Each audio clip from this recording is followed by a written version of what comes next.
Akan simak informasi terpopuler dari situs cnbcindonesia.com yang menjadi sorotan pasar keuangan dalam Hot News. Kita ke informasi yang pertama. Sebuah lembaga bernama People Court mengeluarkan surat penangkapan simbolis ke Presiden China Xi Jinping. Ini terkait sejumlah tudingan seperti kejahatan agresi terhadap Taiwan, kejahatan kemanusiaan di Tibet, dan tuduhan genosida ke warga Uighur di Xinjiang. Surat penangkapan pertama kali dikeluarkan 12 Juli lalu setelah 4 hari sidang yang mencakup kesaksian para saksi ahli dan laporan korban. People Court sendiri disebut sebagai sebuah pengadilan warga dunia yang didedikasikan untuk hak asasi manusia universal dan berbasis di Den Haag, Belanda.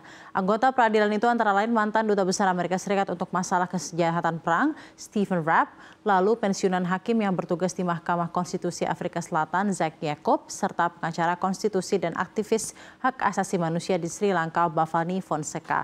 Belum ada konfirmasi dari China sejauh ini soal pemberitaan tersebut, namun perlu diketahui bagi China, Taiwan sampai Xinjiang merupakan bagian dari negaranya yang tidak boleh memisahkan diri.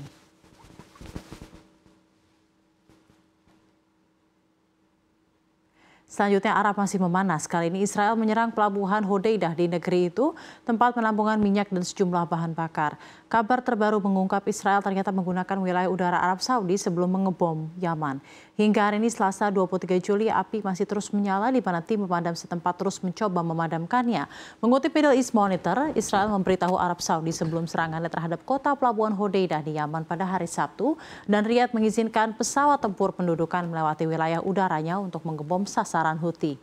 Laporan itu juga menjelaskan koresponden militer stasiun radio di Riyadh, Doron Kadosh, mengatakan pesawat tempur Israel melewati wilayah udara Saudi untuk sebagian besar perjalanan mereka ke Yaman.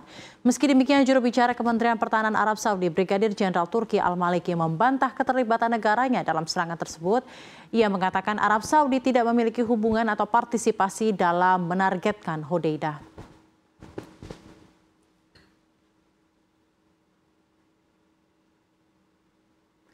Cuaca panas kini menyerang Jepang. Badan setempat mengeluarkan peringatan serangan panas untuk 39 dari 47 prefektur. Salah satunya ibu kota Jepang, Tokyo, yang telah mengalami rekor suhu tertinggi sepanjang tahun ini. Kinji, para warga kerap menggunakan payung saat berjalan di bawah sinar matahari yang terik. Selain payung, sejumlah warga terlihat membawa sejumlah alat pendingin portable untuk mengatasi panas. Selain Tokyo, lembaga penyiaran publik NHK melaporkan suhu di kota Hachioji sebelah barat Tokyo mencapai 37,6 derajat Celcius. Sementara di prefektur Gunma sebelah utara ibu kota Jepang, suhu mencapai 38,2 derajat Celcius. Sebelumnya suhu mencapai rekor 40 derajat Celcius pada hari Senin lalu di kota Shizuoka.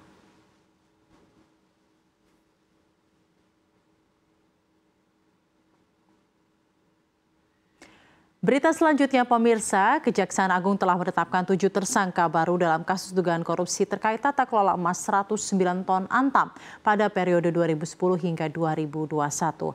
Mereka merupakan pelanggan jasa manufaktur unit bisnis pengolahan dan pemurnian logam mulia Antam. Dalam keterangannya yang disampaikan kepada Bursa Efek Indonesia, Corporate Secretary Division Head Syarif Faisal Al-Qadri mengatakan pihaknya menghormati proses hukum yang tengah berjalan. Syarif menerangkan sebagai perusahaan publik dan bagian dari BUMN Holding Industri Pertambangan, Antam terikat dengan berbagai ketentuan dan secara reguler diawasi oleh instansi atau lembaga pemerintah yang berwenang. Adapun Kapus Penkum Kejagung Harli Siregar menyebut 7 tersangka baru dalam kasus tata kelola emas 109 ton Antam pada periode 2010 hingga 2021, yakni LE, SL, SJJT, GAR, DT selaku Direktur PT JTU, dan HKT. Ini menjadi tambahan tersangka yang sebelumnya sudah ada berjumlah 6 orang. Para tersangka diduga mencetak logam mulia milik swasta dengan merek logam mulia Antam, sehingga Antam yang merupakan BUMN mengalami kerugian.